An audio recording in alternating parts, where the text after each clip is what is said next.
Hello नमस्कार दोस्तों, स्वागत है आप सबका science by Sumit sir YouTube channel पर। मेरा नाम है सुमित और आपके सामने एक बार फिर से मैं उपस्थित हो चुका हूं एनसीईआरटी स्पेशल सीरीज वाली क्लास के साथ। और इस सेशन में एनसीईआरटी के साइंस बुक को टू द पॉइंट हम लोग डिकोड कर रहे हैं। और इसी क्रम में चैप्टर 14 क्लास 8 के साइंस बुक को डिकोड करने के लिए आज फिर से मैं आपके सामने उपस्थित हो चुका हूँ। और मैं उम्मीद कर रहा हूँ कि इस सेशन से आपको लाभ जरूर मिलेगा, है ना।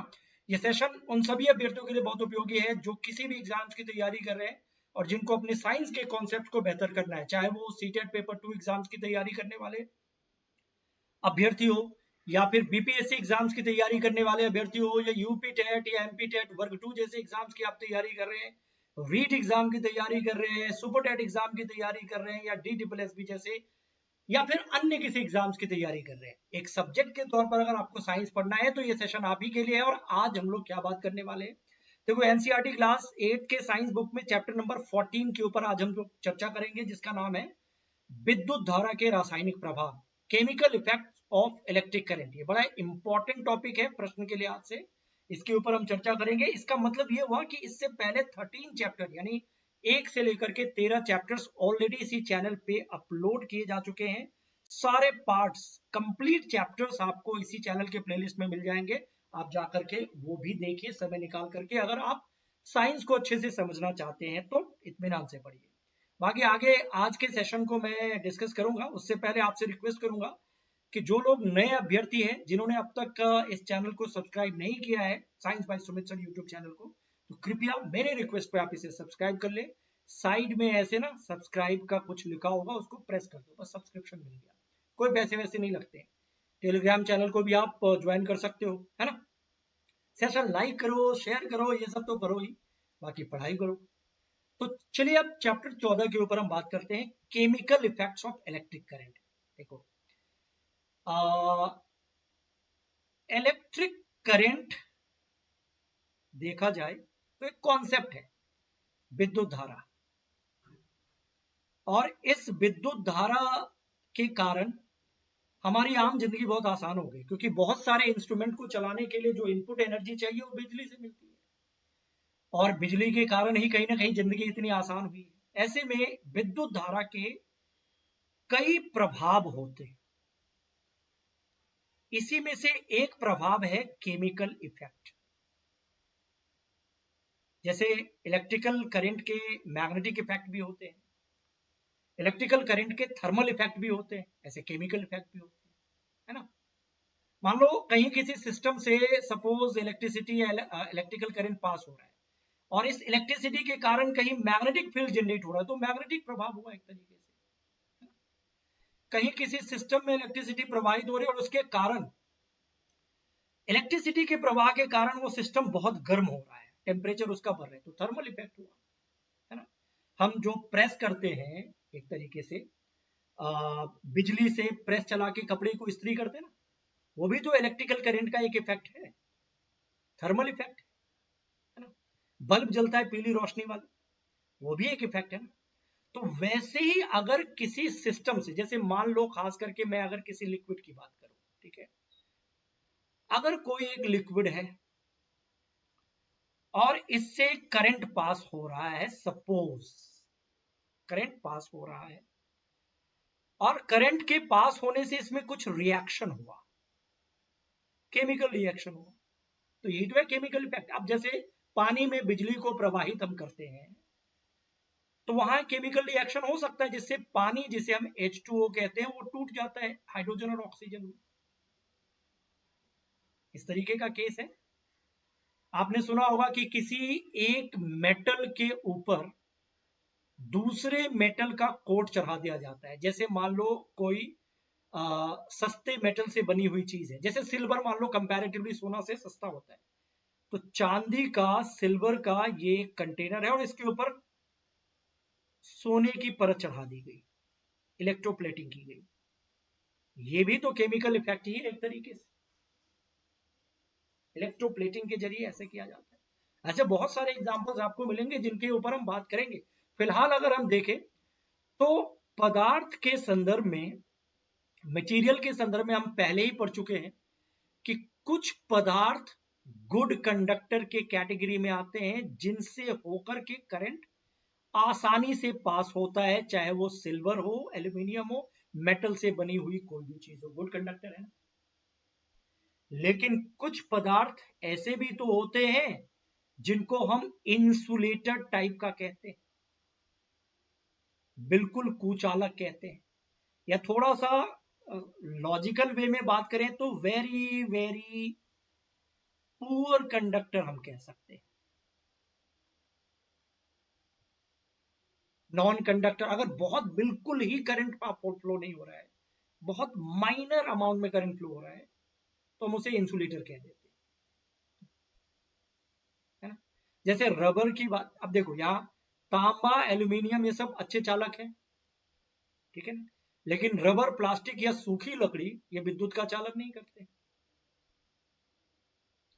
और अगर किसी सिस्टम में, जैसे मान लीजिए कोई, जैसे आपने इलेक्ट्रिकल स्विच देखा होगा, ऐसे होता है ना, इसमें आप ऐसे 3 पिन देखते हो। अब यहां इसमें करंट आ रहा है या नहीं आ रहा है, इसकी जांच करने के लिए आप टेस्टर का प्रयोग करते हो ना। आई एम श्योर आपने देखा होगा, एक ऐसे टेस्टर होता है, उसमें डालते हो ना, उसका बल्ब जलने लगता है, उसका अपना डिजाइन होता है, भांति भांति के टेस्टर होते हैं, करंट की मौजूदगी को चेक करता है, बहुत सारी चीजों को चेक करने के लिए टेस्टर का एज ए इंस्ट्रूमेंट यूज होता है ना। तो यहां क्या लिखा है कि अभी तक बहुत सारे एक्सपेरिमेंट्स में हमने संपरीक्षित, संपरीक्षित मतलब टेस्टर से केवल उन पदार्थों की जांच की थी जो ठोस अवस्था में था, जिसमें करंट फ्लो हो रहा है या नहीं हो रहा है। अब सवाल यह है कि लिक्विड के प्रकरण में कैसे हम जांच करें कि किसी लिक्विड से करंट फ्लो हो रहा है या नहीं हो रहा है। क्या यह सवाल पूछा जा रहा है कि क्या द्रव विद्युत का चालन करते हैं? तो भैया देखो, विद्युत के चालन के संदर्भ में अगर मैं बोलूं तो इसका जवाब है यस भी, और इसका जवाब है नो भी। मतलब वही बात कि कुछ लिक्विड ऐसे होते हैं जिनको हम कहते हैं कि ये गुड कंडक्टर है, कहते हैं, बोलो हाँ, अच्छा चालक है। और कुछ लिक्विड ऐसे होते हैं जिनको हम कहते हैं कि not good conductor, bad conductor, ऐसे कहते हैं, कुचालक कहते हैं। तो आमतौर पर जो लिक्विड गुड कंडक्टर होते हैं ना, उस लिक्विड के अंदर बेसिकली सॉल्ट होगा, या फिर कोई एसिड होगा, या फिर कोई बेस होगा, ऐसा होता है। खास करके अगर मैं कुछ एग्जाम्पल की बात करूं, जैसे अगर पानी है, वाटर है, अगर वाटर इम्प्योर है, सॉल्टी है, इसमें आयंस है, आयंस बन सकते हैं, ये गुड कंडक्टर। टैप वाटर हो गया, या नॉर्मली जो हम लोग घर में भी पानी यूज करते हैं, उसमें कुछ ना कुछ सॉल्ट वॉल्ट होते हैं, मिनरल्स होते हैं, ये गुड कंडक्टर। लेकिन पानी में भी अगर डिस्टिल्ड वाटर है, जो प्योर वाटर के कैटेगरी में आते हैं, इसको आसूत जल कहते हैं, पानी के अलावा कुछ नहीं है, no salt, no water, no impurities, ये बैड कंडक्टर है। इससे करंट उस तरीके से अलाउ नहीं होता है। मतलब अगर अगर डिस्टिल्ड वाटर है ये, और इसमें करंट वाली, बिजली वाली तार को आप रख देंगे तो इससे करंट आगे नहीं बढ़ेगा। लेकिन अगर ये टैप वाटर है तो बढ़ जाएगा। देखो, वाटर विथ इम्प्योरिटीज, ये है पानी, इसमें सॉल्ट होगा कहीं ना कहीं, या कोई इम्प्योरिटीज होगी, आयंस बन सकते हैं। बैटरी है ये, ठीक है, करंट फ्लो होता है इससे। ऑल्दो देखो, एक तार है, बैटरी से लगा हुआ है, बल्ब से जुड़ा हुआ है, एक इलेक्ट्रोड से ऐसे जुड़ा हुआ है, एक ऐसे जुड़ा हुआ है, और बीच में ये पानी। अभी ये बल्ब इसलिए जल रहा है क्योंकि ये जो पानी है ना, ये कनेक्शन को ब्रेक नहीं किया इसने, इसके जरिए करंट फ्लो हो रहा है, इलेक्ट्रॉन का फ्लो हो रहा है, कंप्लीट सर्किट है, पूर्ण परिपथ इसको बोलेंगे। अब इसमें देखो, ये मेटल की बनी हुई चीज है ना, अभी ये कंप्लीट सर्किट है, करंट का फ्लो हो रहा है, लेकिन जैसे इसको आप हटाओगे ये सर्किट ब्रेक हो रहा है, देखो ब्रेक हो गया, बल्ब का जलना रुक जा रहा है, क्लोज सर्किट। ओपन सर्किट में क्या है, ओपन सर्किट अगर होगा, ये ओपन में नहीं जल रहा है, क्लोज में जल रहा है। तो अगर यहां पे ऐसा लिक्विड है जिससे करंट फ्लो हो रहा है, तो ये क्लोज सर्किट है ना, करंट फ्लो हो रहा है, बिजली, बल्ब जल रहा है। लेकिन अगर इसमें आप कोई ऐसा लिक्विड डाल दो, जैसे डिस्टिल वाटर डाल दो, ये बल्ब नहीं जलेंगे, क्योंकि सर्किट पूरा नहीं होगा, क्योंकि डिस्टिल वाटर अपने से करंट अलाउ नहीं करता है। तो कुछ ऐसे लिक्विड होते हैं, कुछ द्रव विद्युत के सुचालक और कुछ हीन चालक होते हैं। Some liquids are good conductors of electricity, some are poor conductors, we can say that bad conductor. और विद्युत चालन करने वाले जो अधिकांश द्रव होते हैं जिससे करंट फ्लो होता है, उसमें एसिड बेस या लवणों के सॉल्यूशंस होते हैं, या लवण मौजूद होते हैं। तो गुड कंडक्टर के कुछ एग्जांपल्स की अगर हम बात करें लिक्विड में, तो आप सोचो, इम्प्योर वाटर होगा,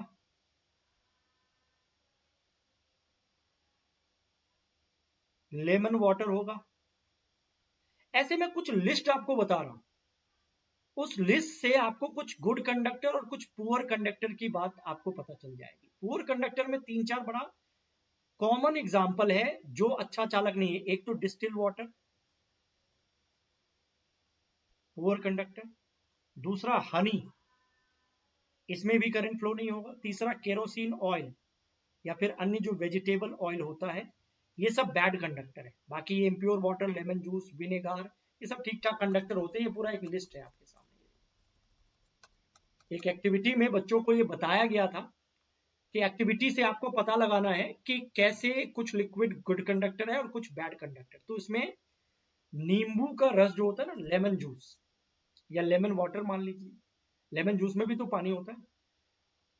तो उस एक्सपेरिमेंट में, जैसे अभी मैंने पानी वाला वो दिखाया था ना, तो उसमें ये यहाँ पे लेमन जूस रखा गया और सारा सिस्टम एक कंपास नीडल के जरिए डिफ्लेक्शन शो करके बताया गया था कि अगर डिफ्लेक्शन हो रहा है तो करंट अलाउ हो रहा है इस लिक्विड के थ्रू, और कंपास नीडल डिफ्लेक्शन नहीं शो कर रहा है तो अलाउ नहीं कर रहा है। तो ये कंपास नीडल जो है ना, एक तरीके का टेस्टर समझ लीजिए, वो डिफ्लेक्ट हो रहा है, दैट मीन्स करंट फ्लो हो रहा है। तो इसको कंक्लूजन क्या निकाला गया, गुड कंडक्टर, अच्छा चालक।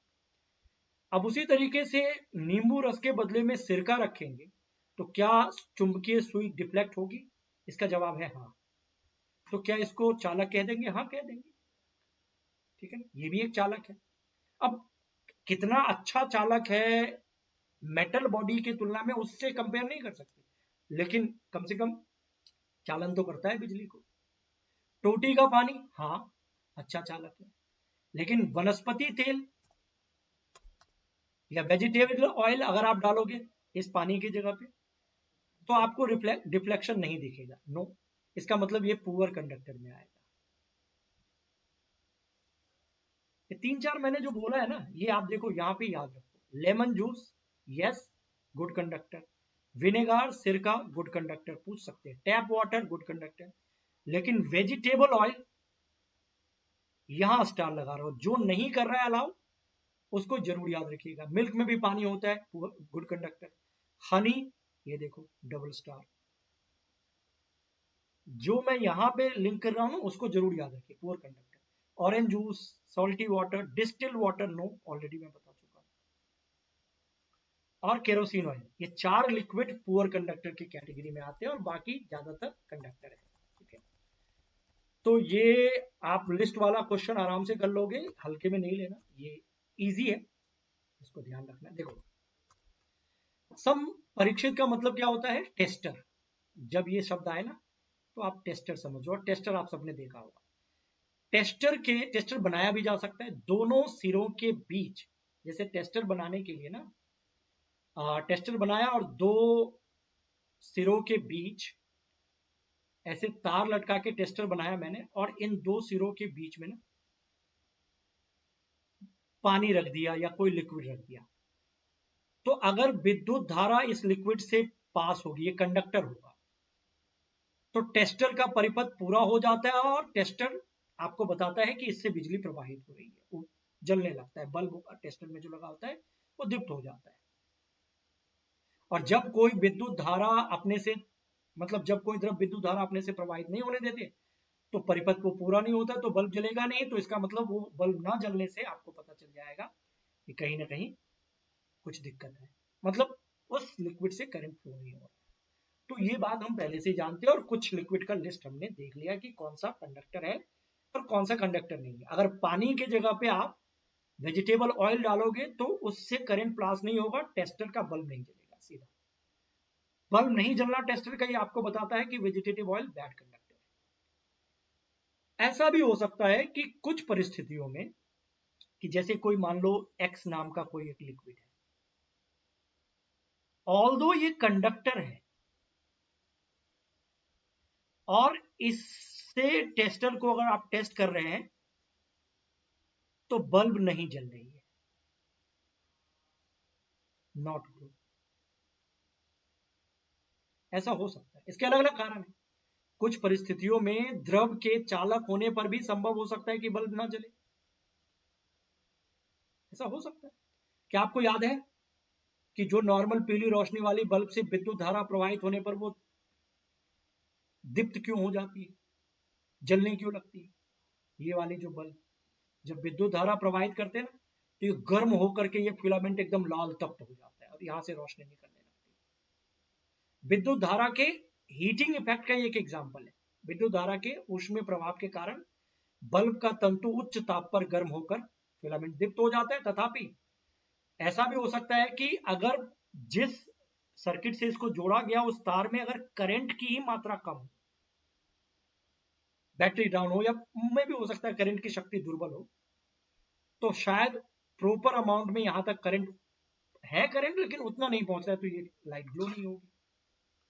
ऐसा टेस्टर के साथ भी हो सकता है कि करंट की शक्ति कमजोर है या ऐसे कुछ है जिसके कारण वो ग्लो नहीं हो रहा है। ऐसा भी हो सकता है ना? तो हम कह सकते हैं कि यद्यपि कोई पदार्थ विद्युत का चालन कर सकता है, परंतु यह संभव है कि वह धातु की भांति आसानी से विद्युत का चालन ना कर पाता हो। ऐसा हो सकता है, कुछ मेटल बहुत अच्छा कंडक्टर होता है, कुछ कंडक्टर होते हुए भी इतना अच्छा नहीं होता है बट कंडक्टर होता है, और कुछ बहुत बुरा कंडक्टर होता है, कुछ इतना भी बुरा नहीं होता। तो इसके लिए ना आ, ऐसे कंडक्टर नॉन कंडक्टर से ज्यादा सही शब्द क्या है कि कंडक्टर और पुअर कंडक्टर। ऑल्दो जो पुअर कंडक्टर है उसमें भी करंट पास हो सकता है, लेकिन शायद उतनी शक्ति नहीं होती उसकी, जिसके कारण टेस्टर ना जल पा रहा है, टेस्टर के बल्ब ना जल पा रहे, ऐसा हो सकता है। तो जिसके कारण टेस्टर का परिपथ पूरा हो जाता है, लेकिन फिर भी इसमें प्रवाहित विद्युत धारा बल्ब को दीप्त करने के लिए पर्याप्त नहीं होता है, कमजोर होता है, इसके कारण वो नहीं जलता है। अच्छा, यहां पे एक और बात लिखी है, टेस्टर जिसमें लाइट ग्लो करता है, ठीक है, और टेस्टर में लाइट जब बल्ब जलने लगता है टेस्टर के अंदर, तो हमें पता चलता है करंट है, ठीक है ना। अब मान लो करंट की शक्ति कम हो बट करंट है, कमजोर है, तो कमजोर है तो बल्ब तो नहीं जलेगा। फिर ऐसा कोई टेस्टर बना सकते हैं जो कम से कम विद्युत धारा की उपस्थिति को भी पकड़ ले, डिटेक्ट कर ले, दुर्बल धारा को भी डिटेक्ट कर ले। क्या ऐसा टेस्टर बन सकता है? हाँ, मैग्नेटिक इफेक्ट के जरिए, मतलब चुंबकीय डिफ्लेक्शन अगर हो जाए कम करंट में भी, और वो कंपास नीडल डिफ्लेक्ट होने लगे, तो शायद कंपास नीडल से हम ऐसे टेस्टर भी बना सकते हैं जिसका जो कम करंट की मौजूदगी को डिटेक्ट कर सकता है, वीक करंट को डिटेक्ट कर सकता है। और ये कंपास नीडल क्या है? एक अन्य टेस्टर बनाने के लिए आप विद्युत धारा के किसी अन्य प्रभाव का उपयोग कर सकते हैं। क्या आपको याद है ये मैग्नेटिक प्रभाव वाला केस, चुंबकीय प्रभाव वाला केस? विद्युत धारा मैग्नेटिक इफेक्ट भी तो जनरेट करता है। जब किसी तार से होकर बिजली प्रवाहित होती है, उसके आसपास मैग्नेटिक फील्ड जनरेट होता है, तो उस फील्ड के कारण वो कंपास नीडल में डिफ्लेक्शन होता है। तो ये मैग्नेटिक इफेक्ट ही है ना। जब किसी तार में विद्युत धारा प्रवाहित होती है तो उसके पास रखी मैग्नेटिक नीडल पर क्या प्रभाव पड़ता है? वो डिफ्लेक्शन होता है। विद्युत धारा के बहुत कमजोर होने पर भी मैग्नेटिक नीडल्स यानी चुंबकीय सुई में डिफ्लेक्शन देखा जा सकता है। क्या हम विद्युत धारा के चुंबकीय प्रभाव का उपयोग करके कोई टेस्टर बना सकते हैं? यस, बना सकते हैं। हाँ जी, ये बनाया है, देखो बच्चे, आप घर में भी बना सकते हैं। ये लो कैसे बनाना है। माचिस की एक खाली डब्बी ले लो, ले लिया ये माचिस की डब्बी, उसका नीचे वाला ट्रे वाला पार्ट निकालो और उस पे तार को ऐसे जैसे फेड़े में लपेटा गया ना, ऐसे लपेट दो। ठीक है, 2-3-4 बार लपेट दो ताकि कि इस तार से जब बिजली प्रवाहित हो तो इसके आसपास एक मैग्नेटिक फील्ड कहीं ना कहीं जनरेट हो, क्योंकि जब तार से बिजली प्रवाहित होती है तो मैग्नेटिक प्रभाव तो उत्पन्न होता ही है। तो इसको आपने लगा दिया। ठीक है,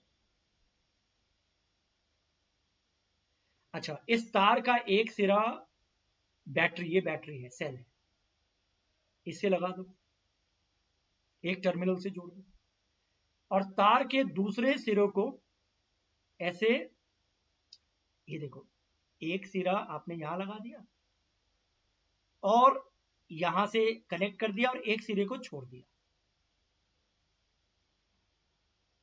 तो एक हो गया, एक हो गया, ऐसे आप देख रहे हो। ठीक है ना, अब क्या हो, दोनों तारों के स्वतंत्र सिरों को क्षण मात्र के लिए एक दूसरे से स्पर्श करवाइए। ये देखो, एक एक सिरा ये था, इसको छोड़ दिया, एक सिरा ये है, ये बैटरी से कनेक्टेड है, याद रखना। अभी तो ये सर्किट ओपन है, ओपन सर्किट है, क्योंकि ये अलग है, ये अलग है और बीच में एयर है, एयर से तो बिजली प्रवाहित नहीं होती, तो सर्किट कंप्लीट होगा नहीं।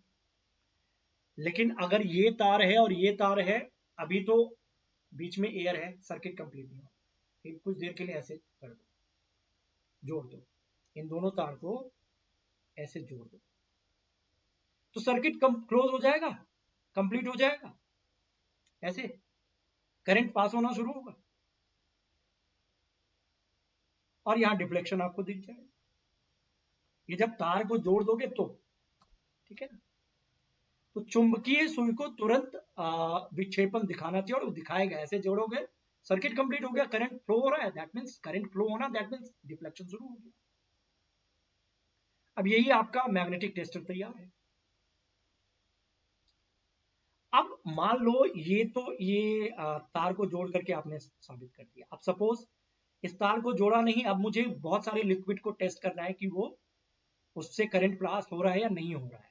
ठीक है ना, अब यहाँ पे ऐसे करो ना, इन दोनों तार को ऐसे लिक्विड में डुबो दो। अगर यहाँ पे आपने कोई लिक्विड डाला है और वो लिक्विड अच्छा कंडक्टर है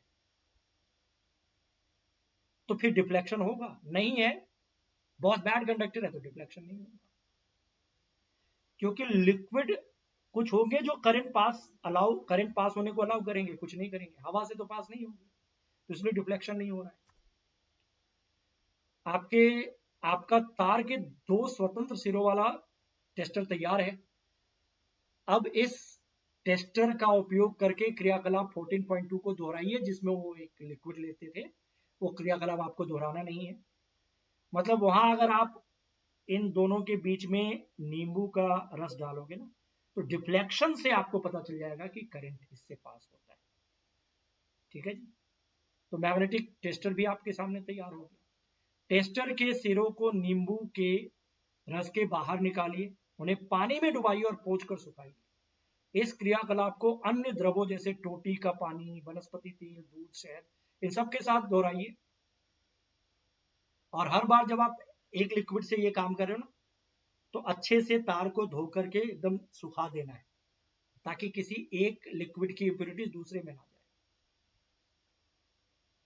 ठीक है ना, और उससे आपको टेबल बनाने में मदद मिलेगी कुछ इस तरीके से। यहाँ पे एक लिक्विड हो गया, फिर बी लिक्विड से करो, सी से करो, तो ये जो ये बना है ना, यहाँ वाला जो अभी आपको मैं दिखा रहा था, ये इसी से आपको पता चल जाएगा कि कहाँ डिफ्लेक्शन हो रहा है, कहाँ नहीं। तो यहाँ नहीं होगा, इन सब में होगा, यहाँ नहीं होगा, इसमें होगा, है ना। तो ये चीज मैं अभी बोल रहा था। हमने देखा, क्या देखा, आगे नहीं, आगे आगे पहले पीछे की तरफ आ जाते हैं। ठीक है, तो टेस्टर वेस्टर की कहानी हमने समझ ली है। और एलईडी टेस्टर के बारे में भी थोड़ा सा याद रख लीजिए, पूछा जा सकता है। चित्र में देखो, उससे पहले वाले चित्र में, ये वाले चित्र में इसकी बात हो रही है। 14.2 के टेस्टर में विद्युत बल्ब के स्थान पर, टेस्टर जो आपने बनाया ना,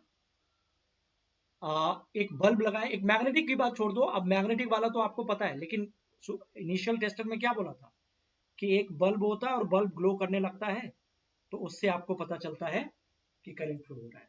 इसी के बदले में, ये तो नॉर्मल टेस्टर हो गया, ये नॉर्मल टेस्टर की केस है। मैग्नेटिक कंपास नीडल से भी हम ये काम कर सकते हैं, उसमें बल्ब की जरूरत ही नहीं है, ठीक है। लेकिन जो बल्ब यहाँ पे लगा है उसके बदले में कुछ छोटे पावर का एलईडी बल्ब जो है ना, वो भी यूज किया जा सकता है। ये बात यहाँ पे लिखी हुई है। एलईडी मतलब लाइट एमिटिंग डायोड इसको कहते हैं। You may use N LED in place of the electrical bulb in the tester, क्योंकि वो भी तो एक बल्ब है। एलईडी दुर्बल विद्युत धारा प्रवाहित होने पर भी दीप्त हो सकता है। नॉर्मल इलेक्ट्रिकल बल्ब शायद ना जले अगर कमजोर करंट की स्थिति होगी, तो तब आपको मैग्नेटिक टेस्टर की आवश्यकता होगी। लेकिन मान लो मैग्नेटिक टेस्टर के बिना आप ऐसे ही बल्ब के आधार पर आप जांचना चाहते हो कि करंट फ्लो हो रहा है या नहीं, किसी लिक्विड के थ्रू या किसी मटेरियल के थ्रू, लेकिन आप इलेक्ट्रिकल बल्ब यूज नहीं करना चाहते हो, या आपको इलेक्ट्रिकल बल्ब से पता है कि करंट पावरफुल होगा तभी वो चलेगा, तो एलईडी बल्ब यूज कर लो। एलईडी बल्ब कम से कम पावर के करंट में भी जल सकता है, ठीक है ना। ये इस एलईडी लाइट की खासियत है। तो टेस्टर में ये भी यूज किया जाता है। और आप देखेंगे एलईडी के साथ दो तार जुड़े होते हैं, एक दो, आप हमेशा देखना, ये याद रखना, पूछा जाता है। एक थोड़ा लंबा है, इसकी लंबाई थोड़ी ज्यादा है और इसकी कम है। एक ज्यादा है, एक कम है। और ये पहचान है इसकी, देखो जो दो तार जुड़े होते हैं ना, इन तारों को लीड्स कहा जाता है। एक लीड, दूसरा लीड। और एक जो, जैसे ये एलईडी है और इसमें एक तार ऐसा है और दूसरा तार ऐसा है, तो जो लंबा तार है ना, याद रखना है, ये पूछा जाता है। एलईडी के को किसी परिपथ से जोड़ते समय ना, इसके लंबे तार को बैटरी के पॉजिटिव टर्मिनल से जोड़ा जाता है और छोटे तार को नेगेटिव टर्मिनल से जोड़ा जाता है। ये आपका प्रश्न है। लंबे तार को हमेशा बैटरी में पॉजिटिव एंड से जोड़ेंगे और छोटे तार को नेगेटिव एंड से जोड़ेंगे। याद रखना, ये पूछ सकते हैं, ठीक है। अब इस बच्चे में क्या प्रश्न है, क्या चीज है, देखते हैं। अभी इसमें कुछ और जानकारी निकल के आ रही है। जब टेस्टर के स्वतंत्र सिरे एक दूसरे को नहीं छूते हैं, जैसे टेस्टर का तार है, एक दूसरे को अभी नहीं छू रहा है ना, ऐसे, ठीक है ना, तो उनके बीच एयर होती है, ठीक है, वायु होती है। पहेली को यह ज्ञात है कि वायु विद्युत का हीन चालक है। ये एक प्रश्न है, याद रख लेना। हवा is bad conductor of electricity. हवा से होकर के करंट ऐसे पास नहीं होती, ऑल्दो पानी से होकर के अच्छे पास होती है।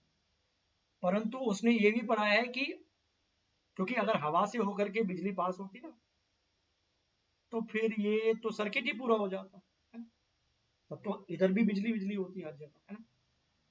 तो ये बात ठीक है कि वायु विद्युत का हीन चालक है, ये इसके दिमाग में। लेकिन एक और क्वेश्चन इसके दिमाग में आ रहा है, परंतु उसने ये भी पढ़ा है कि जो आसमानी बिजली होती है ना, जो जिसको हम लाइटनिंग बोलते हैं, तड़ित, तड़ित के समय वायु से विद्युत धारा प्रवाहित हो जाती है। ये ऐसा हो सकता है। वह यह जानना चाहती है कि क्या हर अवस्था में वायु विद्युत का हीन चालक ही होती है। इसी से प्रेरित होकर के बूझो ये भी जानना चाहता है कि क्या हीन चालकों की श्रेणी में रखे अन्य पदार्थ भी विशेष परिस्थितियों में अपने से होकर के विद्युत धारा को प्रवाहित होने देते हैं। इसका जवाब है हाँ, विशेष परिस्थितियों में होने देते हैं। आसमानी बिजली गिरती है, इसलिए तो कहा जाता है कि गुड कंडक्टर नॉन कंडक्टर से ज्यादा अच्छा है गुड कंडक्टर बैड कंडक्टर बोलो।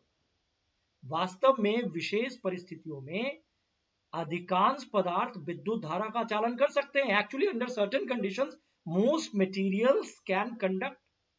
यही कारण है कि पदार्थों को चालकों और विद्युत रोधियों यानी कंडक्टर्स एंड इंसुलेटर में बांटने की अपेक्षा कंडक्टर एंड पुअर कंडक्टर में बांटो, क्योंकि एक पुअर कंडक्टर भी किसी कंडीशन में करंट को फ्लो कर सकता है। तो ये एक तथ्य है, ये याद रख सकते हो आप, ठीक है जी। आगे क्या है, जब हम आसूत, आसूत मतलब डिस्टिल्ड वाटर में, डिस्टिल्ड वाटर तो करंट को फ्लो नहीं करता है, लेकिन उसमें नमक घोलते हैं ना, तो वो नमक का पानी बन जाता है। ये अच्छा चालक है। जो जल हमें टैप से, हैंडपंप से, कुआं, तालाब से प्राप्त होता है वो शुद्ध नहीं होता है, इम्प्योर होता है, उनमें अनेक लवण घुले होते हैं। खनिज लवणों की थोड़ी मात्रा इसमें प्राकृतिक रूप से विद्यमान होती है, इसलिए जल विद्युत का सुचालक है। इसके विपरीत डिस्टिल वाटर लवणों से मुक्त होने के कारण ये बैड कंडक्टर है, ये पहले मैं बता चुका हूं। और एक और बात याद रखिएगा कि जल में जो पानी हम पीते हैं ना, थोड़ी मात्रा में नेचुरली मिनरल्स, सॉल्ट मौजूद होते हैं जो मानव स्वास्थ्य के लिए लाभदायक है। अगर आप ऐसा पानी पी रहे हैं जिसमें मिनरल बिल्कुल नहीं है, जीरो है, तो वो पानी काम का नहीं है। लेकिन जो पानी आप पीते हैं वो स्वच्छ होते हुए भी अशुद्ध है, क्योंकि उसमें मिनरल्स है और वो हमें चाहिए। और इन्हीं मिनरल्स के कारण ये गुड कंडक्टर बन जाता है। तो इसलिए आपको कोई कह देना कि ये बहुत स्वच्छ पानी है, इसमें बिजली प्रवाहित नहीं होगा, आप कहेंगे नहीं, ऐसा नहीं है, स्वच्छ है लेकिन मिनरल फ्री नहीं हो सकता। अगर मिनरल है, सॉल्ट है, कुछ ना कुछ तो होगा, तो कंडक्टर होगा। इसीलिए हमें सदैव टेस्टर का उपयोग कभी भी गीले हाथों से नहीं करना चाहिए, गीले फर्श पर खड़े होकर के कभी भी बिजली के काम को नहीं करना चाहिए, क्योंकि वो वाटर जो हम लोग जानते हैं अच्छा कंडक्टर हो जाता है। ठीक है ना। सो ये पॉइंट आपको फिलहाल याद रखना है। हमने देखा जब साधारण लवण को आसुत जल में घोला जाए तो वो अच्छा चालक बना देता है। वे कौन से अन्य पदार्थ है जो आसुत जल में घुलने पर इसे चालक बना दे, आइए पता लगाए। तो एसिड बेस सॉल्ट हमने शुरू में ही बात कर ली थी, है ना। तो कुल मिलाकर के ये सारे पॉइंट्स अपने आप में फिलहाल के लिए मैं कहूंगा इंपॉर्टेंट थे। तो अभी ये एक पार्ट है, इसका दूसरा पार्ट जब आएगा ना तो इसकी और भी कहानियों को हम लोग डिस्कस करेंगे। तो पार्ट 2 देखना जरूर, आप देखना, भूलना मत कि अगली क्लास में आपको मैं इसका सारा कॉन्सेप्ट बता दूंगा। तो फिलहाल तो ये टॉपिक, आज का सेशन यहीं तक है ना। आप लोग इसको सेशन को लाइक जरूर कर देना, सभी लोग शेयर कर सकते हो, करो, चैनल सब्सक्राइब करो, ये जरूर करो। बाकी मैं मिलता हूँ आपसे अगली क्लास में। Okay, bye bye. और बाकी की क्लास भी देखो।